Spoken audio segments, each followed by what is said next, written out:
Silipin naman natin ang latest sa Masantol Public Cemetery kung saan napirwisyo ang ilang dumadalaw dahil sa mga puntod na lubog sa baha. May ulat on the spot si Victoria Tulad. Victoria? Rafi, triple hirap ngayon ang pagdalaw dito sa Masantol Public Cemetery sa Pampanga. Bukod kasi sa marami ng tao, matindi rin ang init at daan-daang mga puntod pa ang lubog sa baha.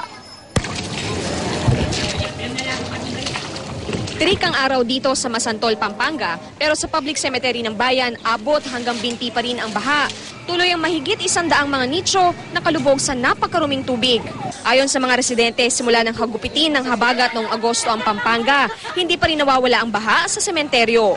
Dagdag problema rin daw ang palagiang high tide. Sa kabila nito, dagsa ang mga dumadalaw sa kanilang mga yumaong mahal sa buhay ngayong undas.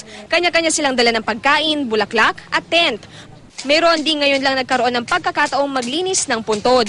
Ang iba nagdala naman ng bota para makaiwas sa sakit na posibleng dala ng maruming tubig gaya ng leptospirosis. Pero ang marami, hindi inasahan na mayroon pa ring baha, kaya't hindi nakapaghanda at tiniis lumusong makapagtirik lamang ng kandila at mag-alay ng panalangin. Dahil sa baha, maagang uuwi raw ang ilang pamilya na dati-rati ay inaabot ng gabi sa Masantol Public Cemetery. Meron din namang mga sinwerte at wala ng baha sa kinaroroonan ng puntod ng kanilang kaanak. Although nagdarasal ka rin sa bahay, nagpapadasal ka rin sa simbahan, nag-o-offer ng masses, pero siyempre iba rin yung bibisitahin mo naman yung kanilang libingan, di ba? Napakahirap dito talagang pumunta kasi pag ganitong baha, hindi ka makakatagal.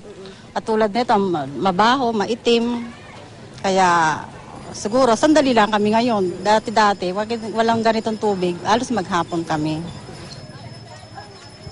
Rafi, patuloy pa rin ang pagdating ng mga dumadalaw dito sa Masantol Public Cemetery at marami nga sa kanila nadidismaya na hindi pa rin nawawala ang baha. Samantala, todo higpit naman ang seguridad dahil libu-libong katao ang inaasahang darating dito sa Masantol. Yan muna ang latest mula rito sa Pampanga. Balik sa inyo, Rafi.